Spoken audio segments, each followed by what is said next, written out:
Good morning, everyone. Before I begin, I want you to think about something. Think about the last time you were sitting with someone you care about, a friend, a family member, and instead of talking to them, you were scrolling through their phone, or maybe you were the one trying to speak while the other person was staring at their screens. Sounds familiar? I think we all know that feeling. My name is Siti Sahwa, and today I am going to talk about something that touches every single one of us every day, whether we realize it or not.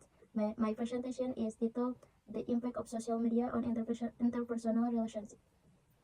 Next slide 2. Overview. Today I will take you through five key areas.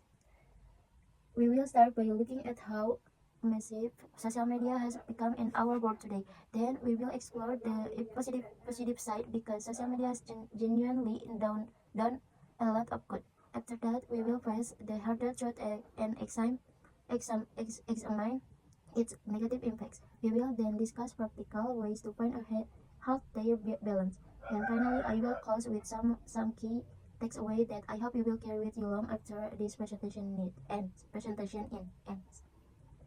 Next slide 3. Introduction. So, how many people in the world use social media?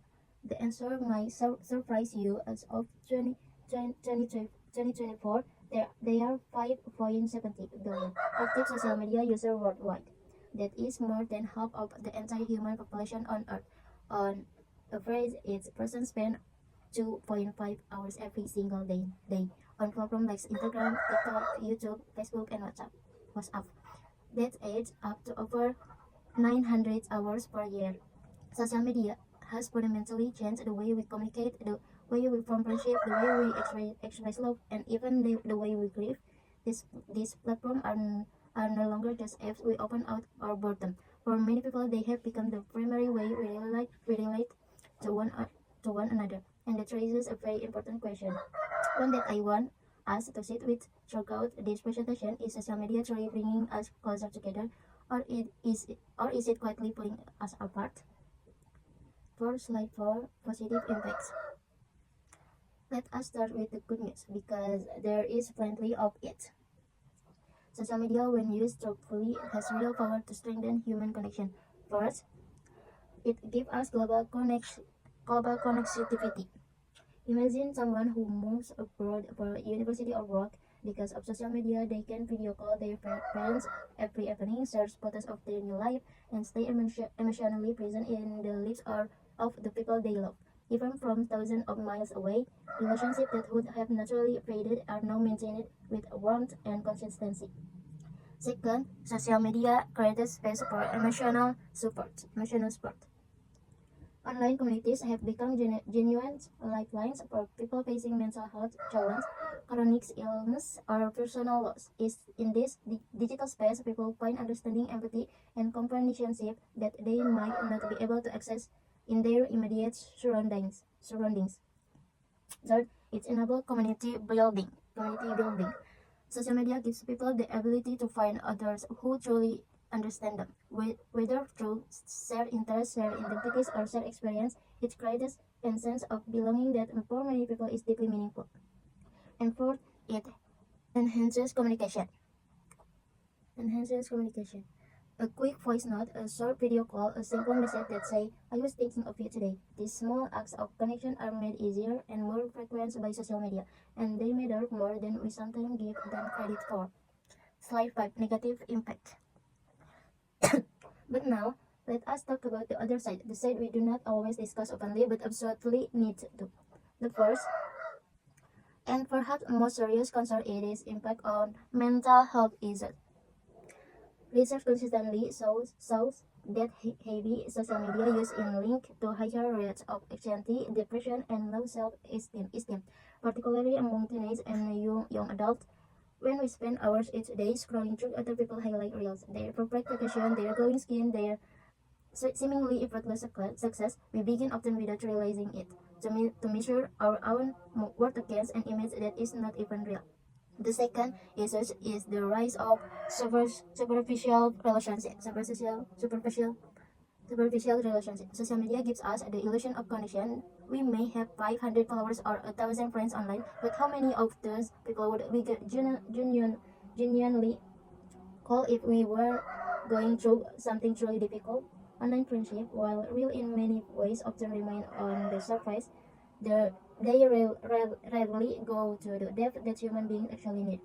The third concern is FOMO, or the fear of missing out. The fear of missing out. Every time we open our feed and see everyone else seemingly having more fun, more success, more happiness than us, that's quite a feeling of inadequacy grows a little stronger over time. Over time, this erodes our confidence and our satisfaction with our own lives. And finally, there is the phenomenon known as fubbing and disconnection. The act of ignoring the person right in front of you in favor of your phone. Studies have shown that even having a phone sitting on the table during a conversation, even if no one touches it, significantly reduces the quality and intimacy of the interaction. We are physically present, but mentally we are somewhere else entirely. Next slide 6. The numbers don't lie. The data makes this picture even clearer. 70% of teenagers report feeling excluded or left hour after viewing other social media posts. 48% of people believe that social media has had a negative effects of their personal relationship, and heavy social media users are 3 times more likely to report feeling lonely compared to those who use it less frequently. A few research studies found that 38% of adults believe social media has mostly harmed relationship, while only 11% believe it has mostly helped. These are not just numbers on a slide, they represent real people, real friendship, real family, and real emotional pain happening quietly behind the screen. Next slide 7. Finding a balance. So what do we actually do about this? The answer is not to throw our phones into the ocean as disappear from the internet entirely. The answer is to be smarter, more intentional about how we engage. Here are 5 practical steps that any of us can start doing today.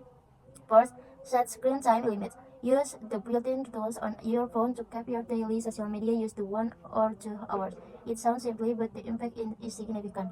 Second, practice regular digital detox.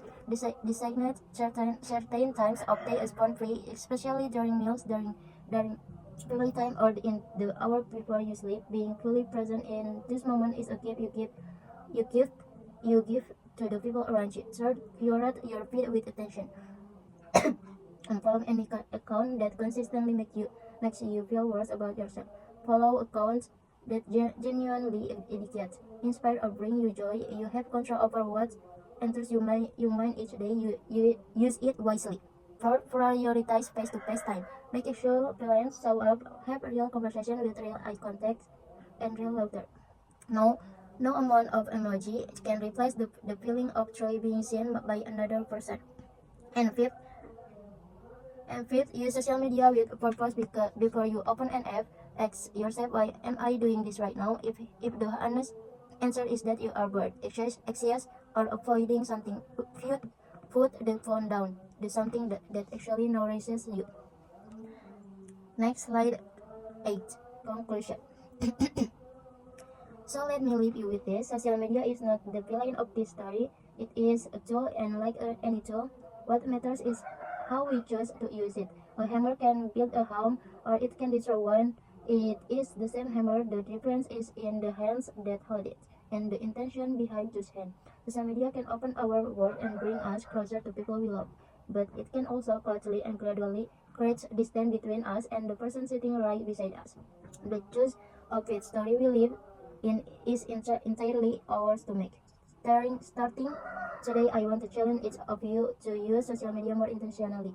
Not less connected, but more meaningfully connected. Look up from your screen a little more. Call someone you have not spoken to in a while. Sit through a meal without checking your phone. Because when we reach the end of our lives, we will not remember how many followers we had. We will remember the conversation, the moments, and the people who made us feel truly seen and truly loved. And these things are built not through like and shares, but through time, present, and genuine human connection. My name is Siti Sahwa. Thank you so much for listening.